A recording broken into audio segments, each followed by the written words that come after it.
Экзаменационная кампания этого года в России стартовала в мае. Выпускники уже успели сдать ЕГЭ по математике и русскому, а многие написали еще тесты по географии, литературе, химии и обществознании. Ежегодно тему единого госэкзамена затрагивают в сводках новостей. В нынешнюю кампанию проведения ЕГЭ самый громкий скандал произошел в Воронеже. По словам очевидцев, перед экзаменом по русскому школьниц заставляли поднимать блузки, чтобы проверить, есть ли у них запрещенные гаджеты или другие устройства. Я говорю, ну что мне делать, вы меня не пропустите? Они говорят, пока будет срабатывать металлоискатель, мы вас не пропустим. Я в слезах выбегаю к классной руководительнице, я говорю, что мне делать? Я говорю, они вообще там уже оборзели все. Унизительный досмотр и условия заставили родителей обратиться в прокуратуру. Сейчас Следственный комитет по данному инциденту проводит свое расследование. После этого случая заявление на увольнение написала директор Воронежской школы. Специалисты в области защиты прав детей и женщин говорят, что ЕГЭ – это то еще испытание, и проверка знаний зачастую становится проверкой на стрессоустойчивость. Главное у нас все-таки это жизнь и здоровье ребенка. В данном случае здоровью психическому наших детей нанесен, я не знаю, поправимый или непоправимый ущерб. И спрашивать надо с тех педагогов, кто, к великому сожалению, забыл о том, что он педагог, а может, никогда им и не был. В Ингушетии единый государственный экзамен сдают более 3000 выпускников. С самого начала проведения ЕГЭ глава Ингушетии Махмуд Али Калиматов на совещании с директорами школ и работниками Министерства образования отметил, что важно провести госэкзамены прозрачно, а главное безопасно, чтобы дети не чувствовали давления и могли спокойно зайти и сдать экзамен. Я не хочу, чтобы вы угнетали детей, заранее подозреваемые, чтобы считали их. Нет, они и так стрессовое состояние у них. У них так стресс. Каждый сдавал. Раньше это было лучше, понимаете, не надо было первый или пятый вопрос. Раньше ты знал, что надо рассказать то-то.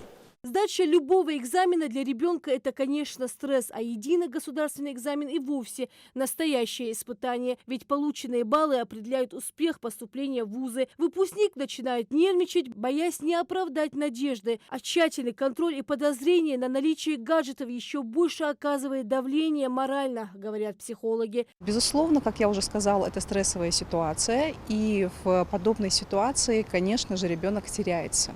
Теряется он потому, что он видит подобные отношения, он видит скопление людей, он видит, что его обыскивают, то есть как-то ставится под сомнение его честность, что не может не отражаться на детской психике. Соответственно, даже если ребенок в принципе готовился, имеет хорошие базовые знания, он может растеряться, потеряться и не смочь сосредоточиться в нужный момент и буквально провалить его. В социальных сетях появляются публикации от недовольных родителей в республике, которые жалуются на излишний контроль на пунктах проведения ЕГЭ. Но официальные данные и письменные заявления от родителей в соответствующие органы не поступали. Во всех 10 пунктах за прошедшие 3 дня сдачи экзамена, это по русскому языку, это по химии, по географии, по математике, нарушений, замечаний со стороны и населения, и наших детей, и со стороны экспертов не было.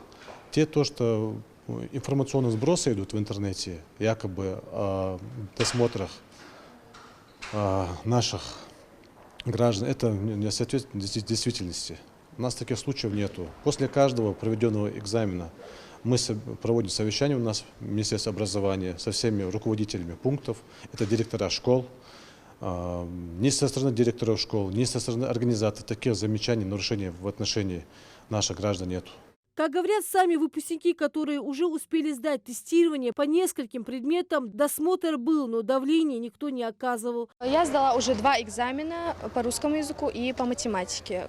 Конечно, нас досматривали. Было, конечно, неприятно, потому что это еще вполне стресс. Но все же мы настроены на экзамен. Проверки были хорошие, проверяли, у кого что-то было, они доставали, вот так проверки были. Но все же прям окончательного такого досмотра к нам не придирались. Вот, не трогали, все было нормально, в принципе, меня все устраивало, хоть я и немножко нервничала. Экзамен – это, конечно, в первую очередь волнение для каждого человека, независимо от того, проверяют или нет. Но нас не так сильно досматривали и не очень сильно придирали. Все было в рамках правил. Волнение, оно присутствовало на предыдущих экзаменах, когда мы сдавали русский язык и математику.